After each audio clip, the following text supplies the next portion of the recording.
Welcome to the first Talking for Resilience podcast. I'm Ben Alexander. We've got Sammy Wilson from Sobering Thoughts. Go, Sammy. Hey. We've got Timmy Fulton from Running Rare. Timmy, welcome. Hey. How we going, lads? How's our weekends going?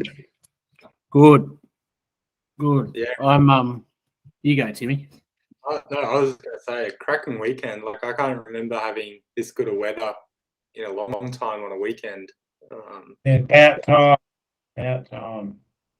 It was meant to rain here all week, and since Tuesday lunchtime, it's just been like 23 every day, sunny.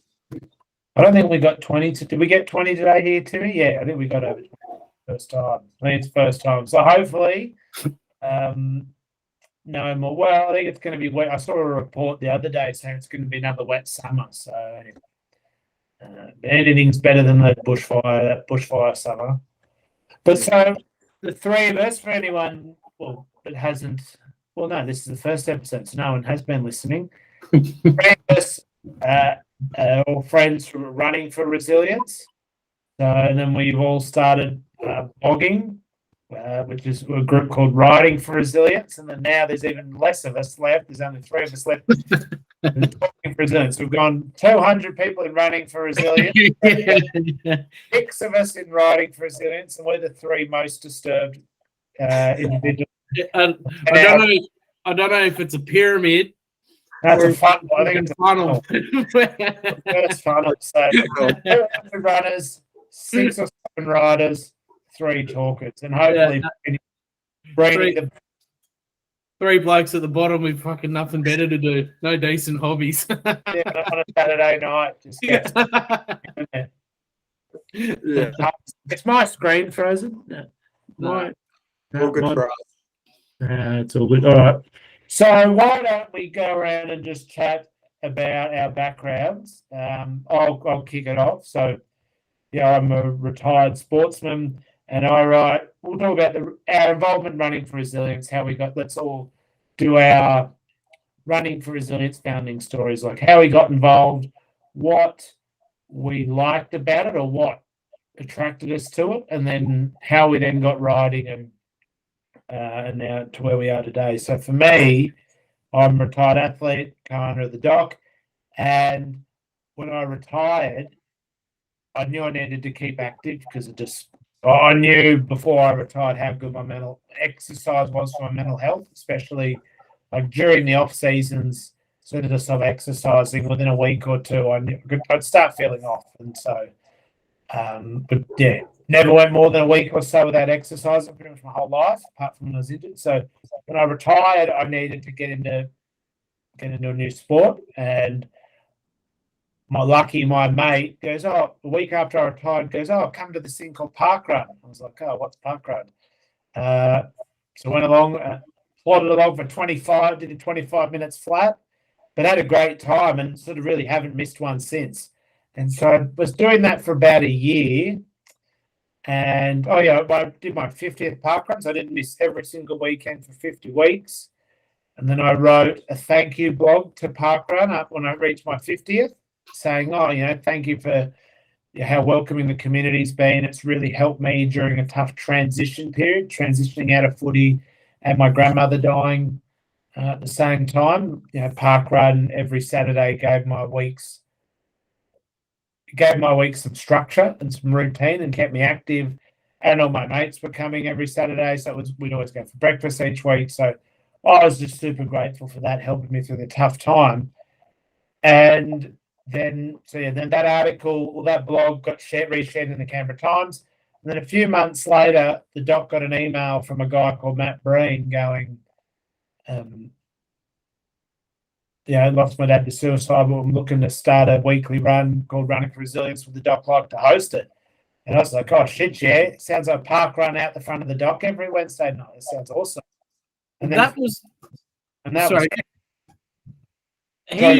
he hadn't made a connection with you and your experience with mental health yet, had he? It was pure. He read that Canberra Times article. Gotcha. Yep. And so Brandy and I didn't know. We'd never met. But he was a rugby fan, and he read that article, And then I think when his mum got diagnosed with cancer, that was 10 years after his dad's suicide.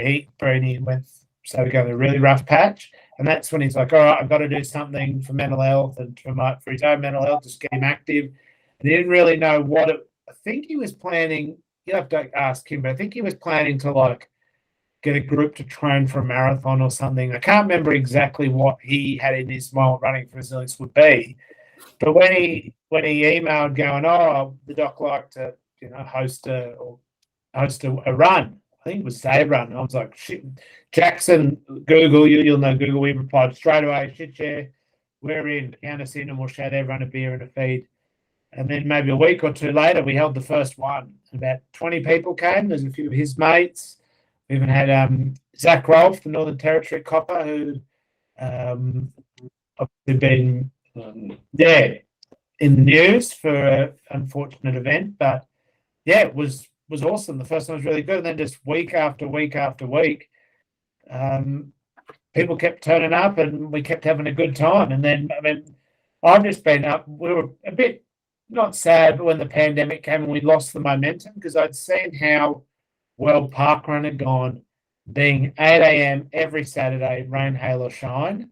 And so because when we started R4R, it was during the bushfires. And so we had smoke and hail, but we kept that first 3 months. We had all sorts of weather conditions thrown at us, scorching hot heat, but we kept doing it. And we're like, yep, we're going to just keep going 6 p.m. every Wednesday. And then when the pandemic hit and we had to stop, we kind of lost the momentum, and we thought, we didn't really know what to think, whether R4R would keep going. And then when finally lockdowns eased, Cam, Dyson Smith, and Brini and I, we did one, and we just posted a picture on the Insta. And then the next week there's about 10 more people, and it just built right back up. So and then for another year when we had no lockdowns, it was still going strong, building back up. So then when the second lockdown came, we were pretty confident that R4R would just kick back off once the lockdowns eased. And then sure enough, as it kicked off, like I think we had 200 there the other night, a couple of weeks ago. So and then how did we get to here? My journey then to here was then during that first lockdown, I started blogging. A friend of mine, Clive Rathbone, had a similar site, where you write letters of gratitude to friends. It was his startup, and so I'd been doing some writing on that. But then it's then Substack, and in a turn of fate, his startup got acquired by Substack, and now my friend here works at Substack in the partnerships team, I think. And then so started writing, and then gradually been trying to work on Brini for about a year, trying to get him to start writing, and then writing for Resilience. The RAG started. I'm rambling, but yeah, that's my story for our story. Timmy, what about you, mate? Yeah, so I guess I've been going to Running for Resilience now for must be close to 2 years. And my journey sort of started from I had my second Still's disease flare, which is like an inflammatory disorder that just completely ravaged my body for about 12 months. And I was in a really, really a really low place just because it just been battling this illness for such a long period of time, and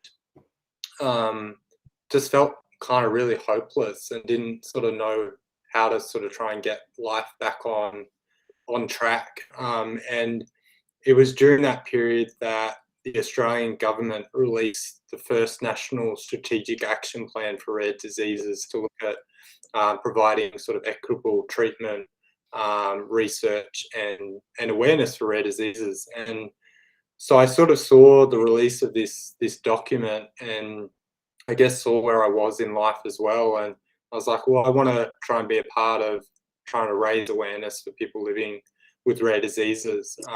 And so I set myself the goal to try and run 100 kilometers in 200 days. And at that point, like even walking around the block was an enormous effort for me. So the idea of sort of trying to run that distance sort of before Rare Disease Day was I think something to sort of keep me accountable and also try and just shift where I was at while trying to raise the profile for rare diseases. And it was towards the end of that journey. I think it had taken me, I think, 150 days to run the first 50 kilometers, and then it was towards the end of the 200 days on my runs, I started seeing all these people gathering at the foreshore in sort of active wear, and I was like, oh, I wonder if they're just some charity event, like one-off thing. And then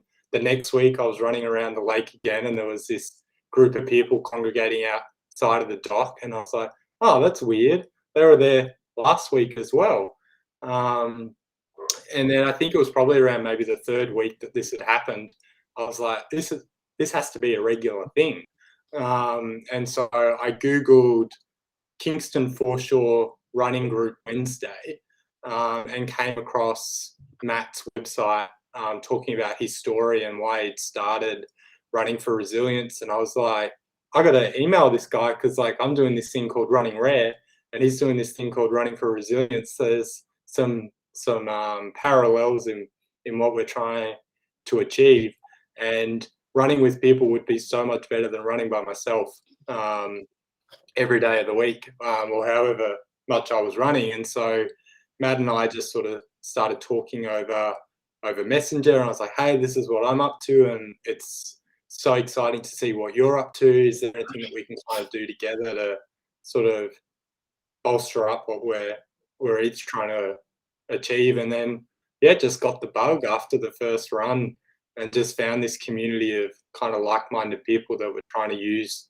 running to change the direction of their life and to advocate for really important issues in their community, and just being just really excited to be a part of a community again, especially after I think my diagnosis. I became incredibly isolated and really lonely, just because of my illness. And so it was just nice to have something each week to look forward to. Like Benny was saying, it was something that was consistent and something that you knew was going to be there during the week, and you were going to be able to get out and do something for your body and connect with people again. And it's just been a real privilege to be a part of that community and to get to know people that I otherwise wouldn't have ever crossed paths with.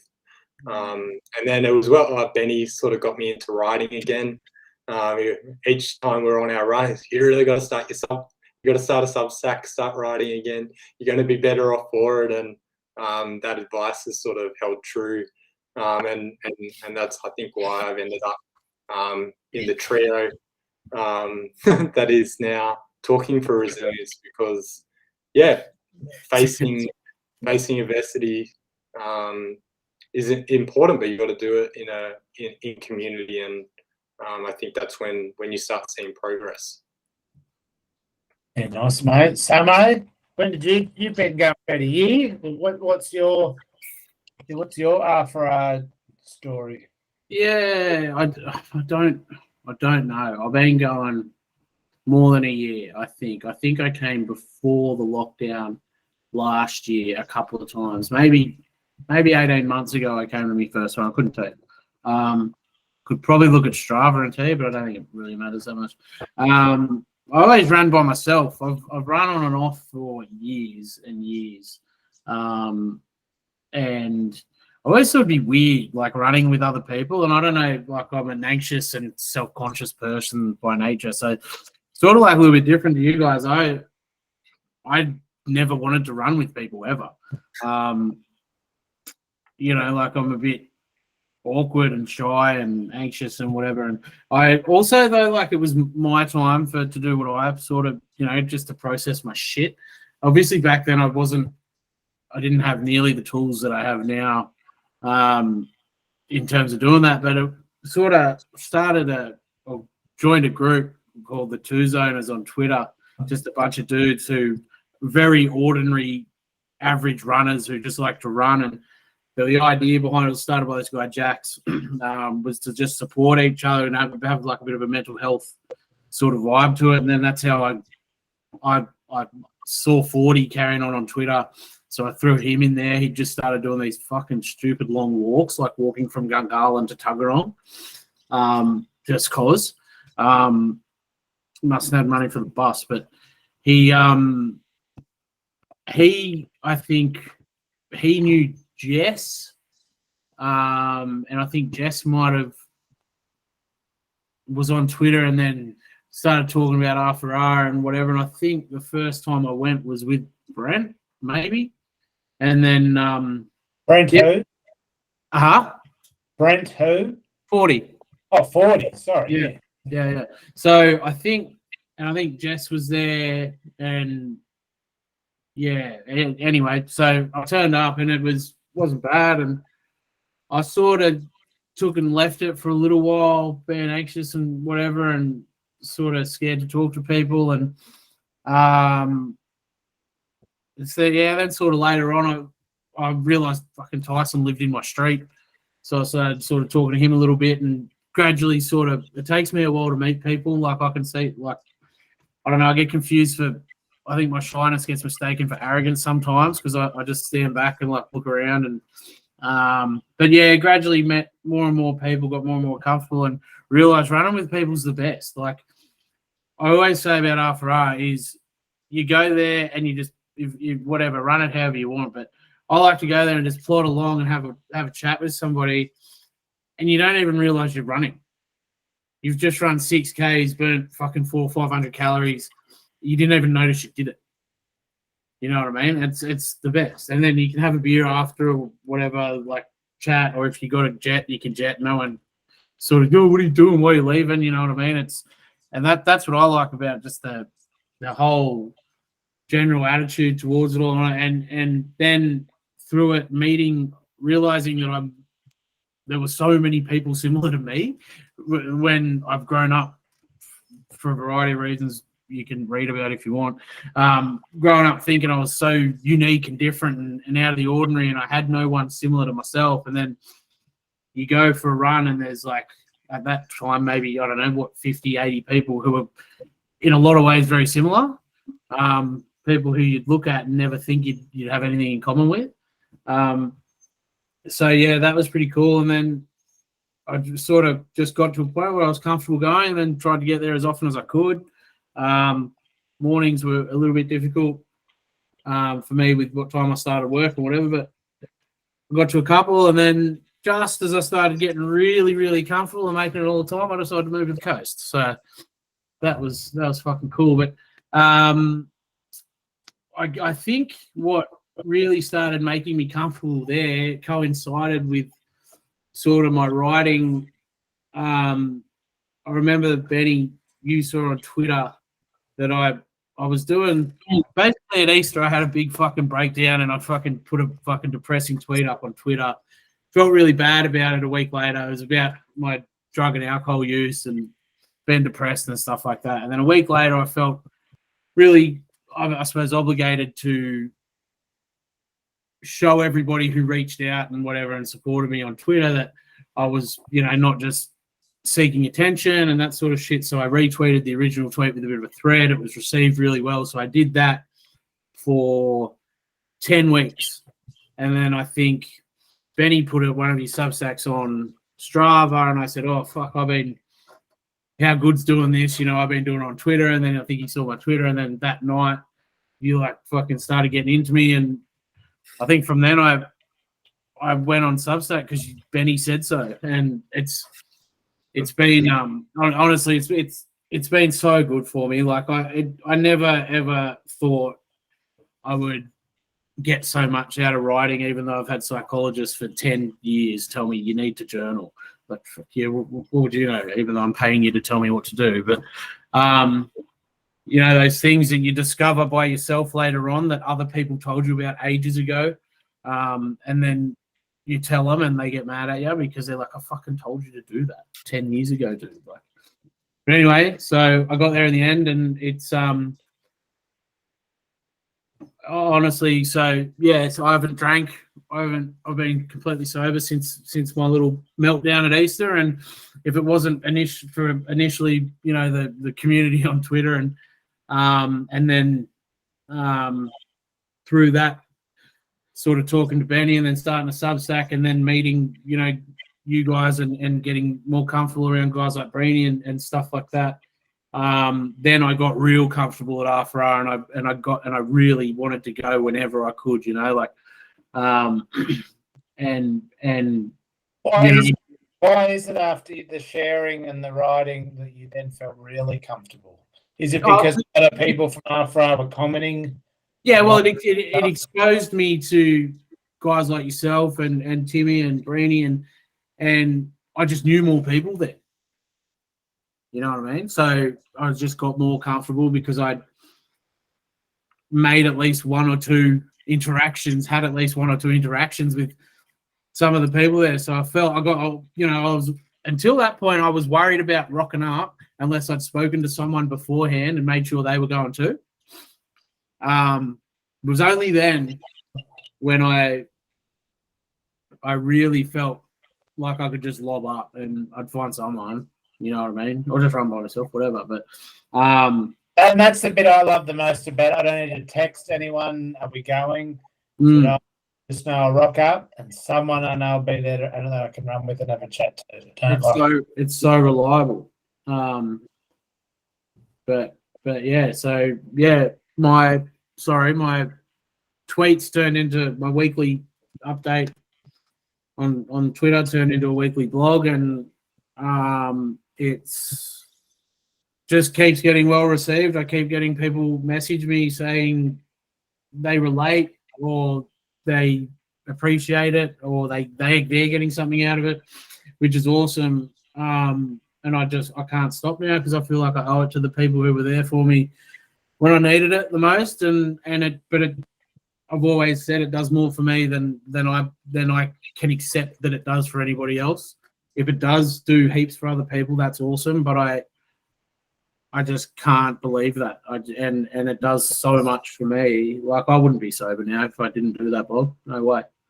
So it's kind of like sliding doors, right? Like it's just these fucking little things, which I think, man, really, you know what it is? It's like, and we've talked about it a bit, is like just doing shit that you're uncomfortable with because you just don't fucking know what it's going to present. And here we are at the bottom of the funnel.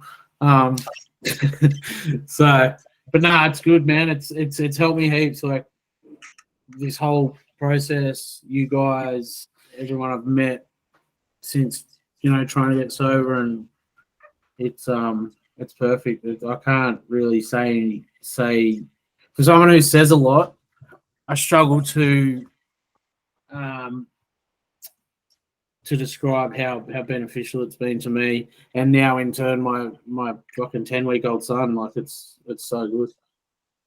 And I can't be happy until everyone at RFR, all the regulars, everyone's doing a Substack because it's not even, well, I don't know about the share in public bit, but just writing your thoughts, like it helps me think clearly and organize my thoughts, helps me find holes in my thinking.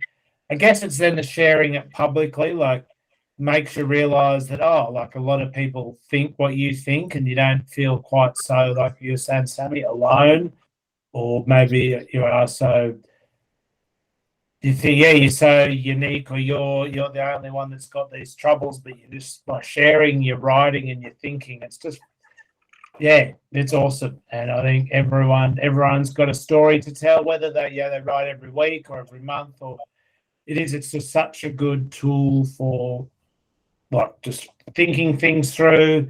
It helps with like work, like just improving writing skills, just building the community around your writing. It's just so rewarding, and I can't tell you how much I've gotten value from my readers as well. Like when I've had to do pictures or presentations or whatever, just putting it up and getting everyone's feedback, helping them proofread stuff for me.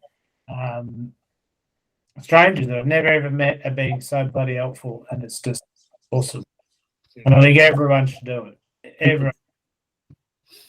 So hopefully, Talking for Resilience is hopefully there'll be more than just us three at the bottom of the funnel. Brainy's at the bottom of the funnel with us as well, just not tonight. But at the bottom of the funnel, So I guess going forward, we want to. Well, I should even call the podcast bottom of the funnel. But we want to talk about, like, try and have some structure to it. And I think each week we just maybe want to touch on a couple of topics that maybe people in the Running for Resilience community don't have people in there. Like Sammy, we were saying, maybe this sort of stuff we've been chatting about is not stuff that we chat with our normal friends. Not that there's anything wrong with it, but it's just not stuff that comes up in those conversations. So I guess what we want to do is talk about topics that people aren't maybe quite comfortable chatting to their friends or family about, or not even not uncomfortable. You just don't have those conversations for whatever reason. And I think if we have them, and hopefully more people from R4R come on this podcast, and we're just having these important conversations where we're just not quite having them in life for whatever reason. I think that's what we should try and do. And just, so what were you going to say, Sammy? Yeah, I think it's. I've never found it easier to have what is traditionally a difficult conversation or a difficult topic than I do now with this particular community. This is the kind of shit I used to fucking talk about at 4 a.m. around a fucking glass table in a stranger's backyard to people who weren't listening to me because I'd just been on a bender. Like, I don't know. It's in there. It's been in my head, and like I want to talk about it, and I feel like I need to, and that's what I meant by like meeting people at R4R. Like, there's more people like me than I realized. I just thought because none of my mates who are like great people and whatever, but that's who I've always hung out with, and I didn't realize there were people different to them. You know, like maybe it's a running thing. Maybe a lot of people run for similar reasons, but whatever the case, who cares? It's good, and I think it's just makes it. You find like-minded people, and it all of a sudden, I've never felt more comfortable having conversations on these topics while sober than I do now. You know, like it's and maybe we can, I don't know, like similar to the writing or whatever. Maybe we'll touch on something and someone will go, "Holy shit!" Like I thought I was the only person that struggled with that, or I thought I was, alone, or I thought all my life I thought I'm a fucking weirdo because I think the same thing, but here's a couple other people who do. Maybe I'm not so fucking strange, and it might help. Maybe, hopefully. Well, on that, Timmy, what do you reckon? What's your topic you got for us for tonight? Yeah, I think the topic that I had is kind of, I guess, a bit of a reflection, but looking at the empowerment of vulnerability. So, for example, like Ben, you sort of released sort of an article that then led to Brini reaching out, which was a moment of vulnerability for him to reach out to someone that he didn't know about an idea that he had. And there was the potential for maybe it to be ignored or rejected. But there was a reciprocation that you guys had that then sort of brought the Running for Resilience community sort of to form. Then I know as well, like even in my experience with this community is like, I remember Ben earlier in the year when you were writing about going and seeing someone to like seeing a psychologist or a therapist to help you with a really difficult point in your life. And then that vulnerability that you shared liberated me to go, hey, I'm actually struggling and this is an option. And that sort of saw me reaching out to my GP to get some support and to know what options were available.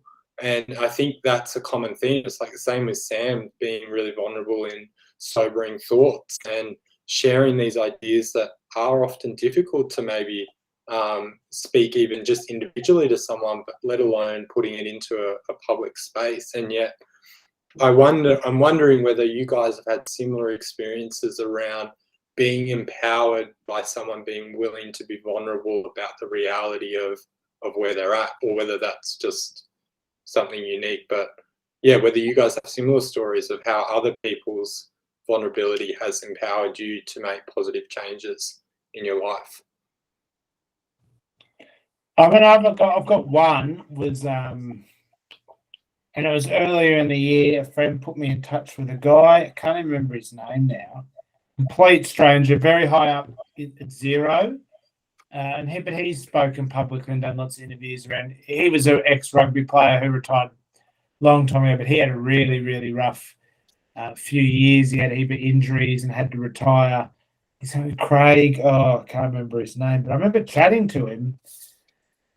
Or a friend put me in touch with him, and this guy, he made half an hour out of his time to have a chat with me, and he was so just open about all the gory details of his rough patch when he retired and transitioning, and now he's doing unbelievably well at Zero. Like I think he's the head of Zero in New Zealand or the managing director. Anyway, he's doing unbelievably well. But he talked. Yeah, that's by far. I'm just like, this guy's a complete stranger. We never met each other. Yeah, we have one mutual friend in common who introduced us, but he. Yeah, for this hour was just so vulnerable and just showed me, that it's nothing. Going through a rough patch and having to get help is nothing to be ashamed of.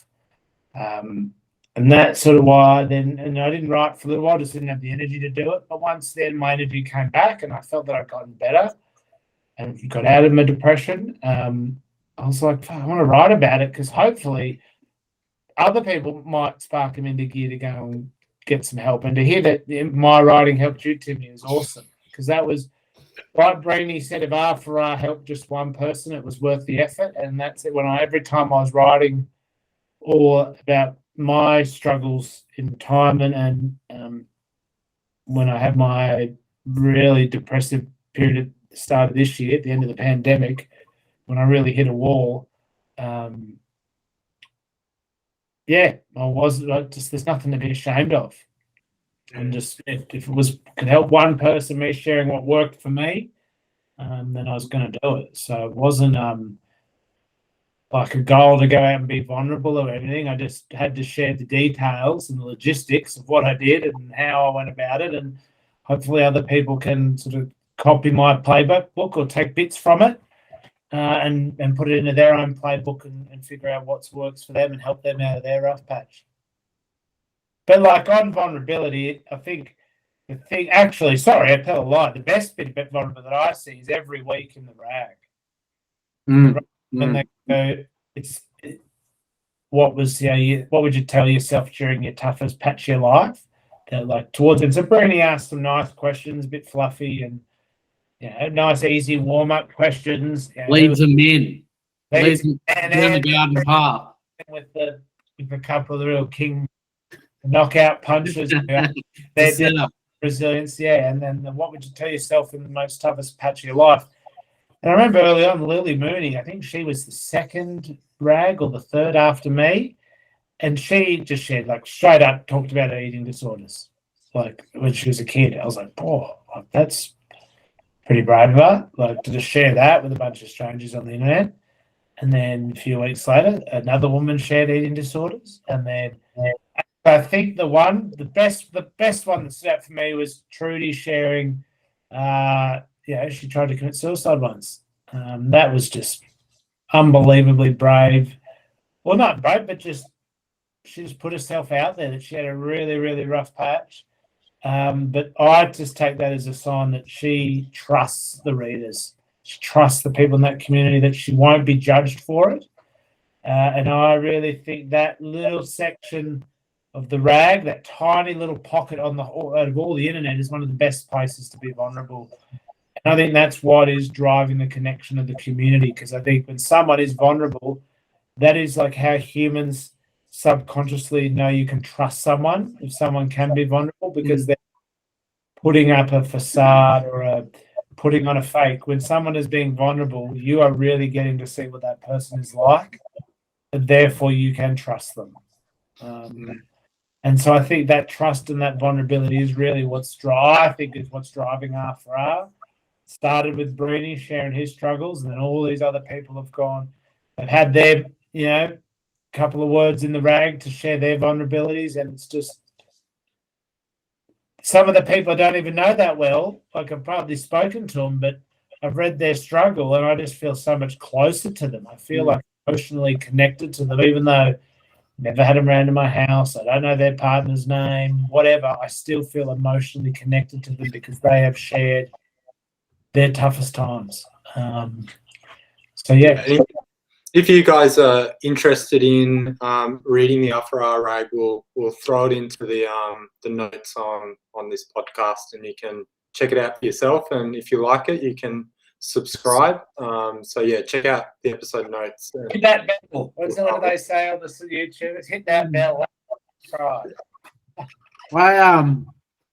I can't think of any one example, but something that Benny said made me sort of think of like my own experience, and I think I'd like to think that other people are the same. I think people want to be comfortable being vulnerable. I think people have a real desire to be comfortable in vulnerability, but they're scared.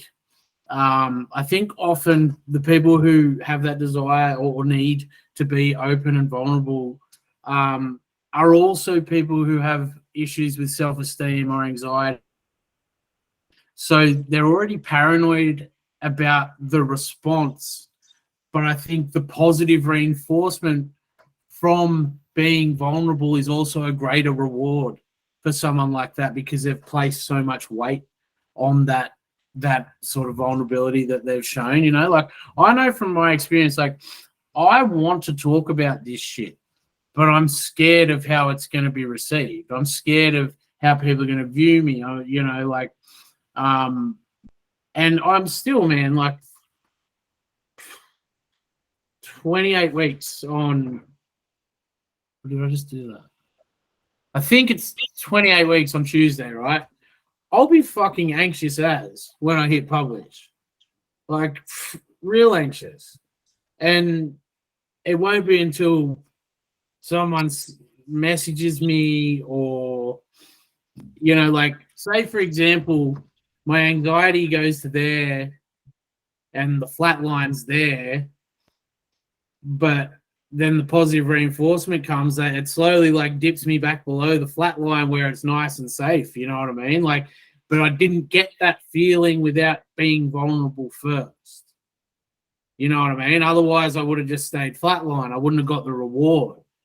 You know what I mean? And the reward comes in like the positive reinforcement, the comfort in knowing that other people are similar, or I'm not a fucking weirdo who thinks of this weird shit and no one else does. You know what I mean? So I don't know what it was, Benny, something you just said. It just made me think, like, that's the first time I've ever thought that. But I think people have this desire to be vulnerable because they've got something on their mind, something they're worried about. If it's not something you're worried about, why the fuck are you vulnerable to share it? You know what I mean? If it's not something that you're stressed about, anxious about, you'd share it without feeling as though you were being vulnerable. You know what I mean? So why do you think people don't feel they can be vulnerable? Like why, if we sort of think that a big part of our success is that we're creating a space where people can be vulnerable and talk about struggles, but why do you feel that it's hard to have those conversations? Why, and people fear being judged or that they can't have them? Yeah, I think there's a combination of things that sort of come to mind around that. I think maybe past experiences where maybe you've been vulnerable and that emotional hasn't been sort of embraced or supported. And so maybe there's been neglect or maybe retaliation or sort of other feelings. And so what you can begin to do is, I guess, desensitize yourself to going, well, if I'm making myself vulnerable and then that's not being cared for, then I'm going to withdraw and I'm going to step away, or I'm going to have other behaviors in order to protect the self. I think as well, like with the internet, it's like we're creating an environment as well where we don't want to get into complicated conversations or complex situations. We want simple answers. We want black and white, yes or no, I'm right or they're wrong. And we're moving away from a sophisticated, I guess, view of the world that says that things aren't always black and white.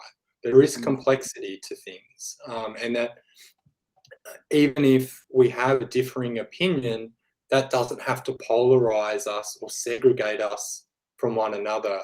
And so I think these behaviors are teaching us to sometimes either have silent opinions and never voice them, never discuss them, because how are people going to react? Are they going to tear me down? Are they going to ostracize me, push me to the side of the group? And so I think, as you guys have been saying, I think the success of like running for resilience and then writing for resilience and now talking for resilience is that we're coming in with an open mind and we're going, we want to grow and we want to be challenged and we want to deal with complex problems because we want to be there for one another. And that doesn't mean that our opinions are all going to be the same, but we're going to have the mutual respect. We're going to create an environment where we can share those ideas or those thoughts, that they don't have to be fully resolved. We can come with a half idea in order to try and work through it as a group. And that doesn't mean that we come to the same conclusion, but that we're going to be willing to broaden our perspectives to go, hey, this is how Sam thinks about something, and this is how Ben thinks about something, and this is how I think about it. And now I can have an empathy that not everyone does think the same, or maybe they might be shedding some light on a situation that maybe I wouldn't have experienced before or didn't have insight into. And so I think what we're doing as a group is that maybe we're beginning to unravel some of those past experiences that we've had where maybe our opinion hasn't been taken on board without aggression or retaliation or like inciting some form of conflict. We're all going to come in here and we're going to work together, and we're going to show respect to one another, and we're going to try and and I think that's I guess my perspective about why I felt so comfortable in this group, and I'd love to hear what your perspective is on it, both you guys, and whether you've been experiencing the same thing or not. I just thought of something funny. It's like, but it makes sense. Like everyone in the group, I suppose, has had an experience of different experiences, I suppose, or just about everyone of some kind of issue with their mental health. Some, I don't know. It's subjective, not objective. So it's different. Not it's not metered, but it's just so weird to think, like, who would have thought hanging out with a bunch of other people who are sad about shit could help you not be sad about shit? But also it makes perfect sense, right? It sounds stupid, but then when you think about it a bit longer, it makes perfect sense. Because this is what I did to not be sad about shit. This is something I tried to not be sad about shit. If you got 5 guys throwing an idea in, you can sift through the ideas and try them and be like, holy shit, that guy was right. Like, that's helped me. It seems like it shouldn't work. It seems like it's like when you throw 5 heroin addicts in a room together, what are they going to do? Probably do heroin. But, like, for some reason, this is different. Like, but we're all trying to get better. Yeah. Good talk. Whatever reasons, had really rough patches, and we're just working so we have less rough patches in the future. And so we're just trading notes, basically, and sharing. Here's my note, and then you review it, and people go, "Oh, have you thought about this?" And I did this, and just trading notes, and it kind of links in with get better, and all hopefully everyone that comes running for resilience all becomes more resilient or more capable to get through tough times without really doing it tough. Or at least, when people are like, fuck, I don't know what to do. I've tried everything. Yeah, you've tried everything you can think of. But then you hear something that you've never considered before. And it might be obvious or it might be left field. But at least you got another, when you feel like you're at your fucking absolute wit's end and you run out of anything to try, you might just start, that's what has been great about this group, like, especially because the way you think, you don't think rationally when you're worked up or you're depressed or you're anxious or whatever, you know what I mean? own head. Pardon? When you're caught up in your own head. Yeah. Because you're Just catastrophizing about stuff around, like yeah, no one can check you. yeah. But no, I think no, I'm gone. Hang on, my brain just ran away. This is what happens when you have ADD in the afternoons or evenings. Sometimes it just goes. No, that's sorry for. But I guess on that we've hit 45 minutes, so let's knock it on the head, because I reckon this has probably been our best chat. Don't you reckon, Samo, of the four? It has some direction. Yes. Thank you. So thanks again, Timmy Fulton from Running Rare, Sammy Wilson, Sobering Thoughts, and I'm Ben Alexander, Afra OG, Talking for Resilience, episode 1 in the books. Everyone have a great week, and hopefully we'll see you next week. Just keep moving. Just keep moving. Great sign off.